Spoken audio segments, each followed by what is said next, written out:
Wonder shall never end. Now, can you imagine Russia talking peace? Today being Monday, 10th November 2025, Russia came out to say, as if they were lamenting, hey, we want this war in Ukraine to come to an end. It's just that nobody wants to talk to us. Nobody is saying anything. Nobody is speaking anything. I see.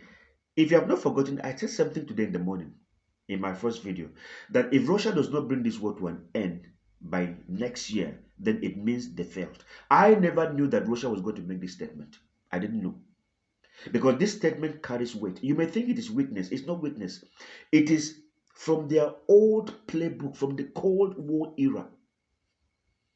It is a pattern, and I'm going to reveal the patterns to you one by one. Two things entail when they make a statement like this from their previous behavior. That Russia is about to either bring this war to an end on their own terms or they will withdraw and forget about it. But I don't see the second one coming true. It won't happen. Russia has signaled, and watch, mark my words, Russia with this statement, unless I am lying, they have signaled that this war, they will bring it to an end on their own terms or they will withdraw. Now, like my video, please, comment on it, share it, give me a follow. Let me tell you the patterns of Russia and how they behave. This playbook was excavated or was used in the Soviet era when they called it peace offensive.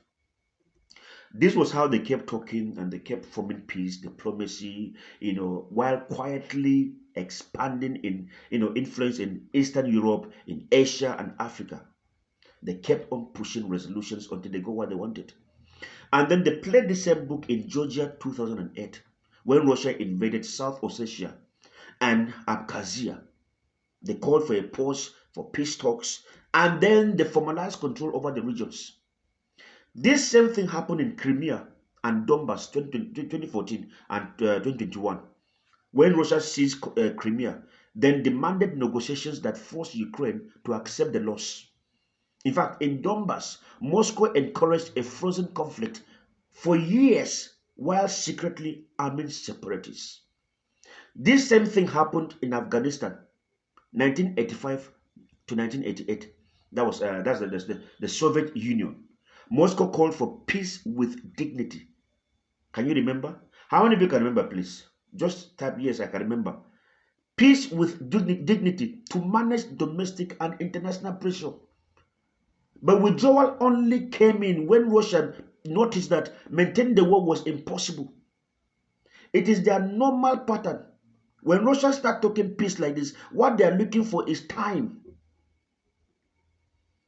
They are not ready for any compromise. They just want to regroup, get one or two things. This statement also signals three things. They want to start shifting blames as well. That we want peace, others are refusing. Of course, EU, US, and all of that. They also want to see if they can divide the opposition, test Western unity, and then see who is tired. They are checking fatigue. Russia also wants to control domestic narrative. Make their citizens believe that Russia is, the reasonable side. Make Africa love them again the more. If you don't know, nobody wants to lose Africa. Russia has a lot of fans. The reason why I've not been able to bring, the things that Ukraine also does. And then Zelensky reacted. Zelensky dismissed that in a statement. He said, you cannot be talking peace with a gun in your head. It's not possible. That Kyiv insists that any real negotiation must respect Ukraine's sovereignty and end Russian attacks. And EU also reacted today.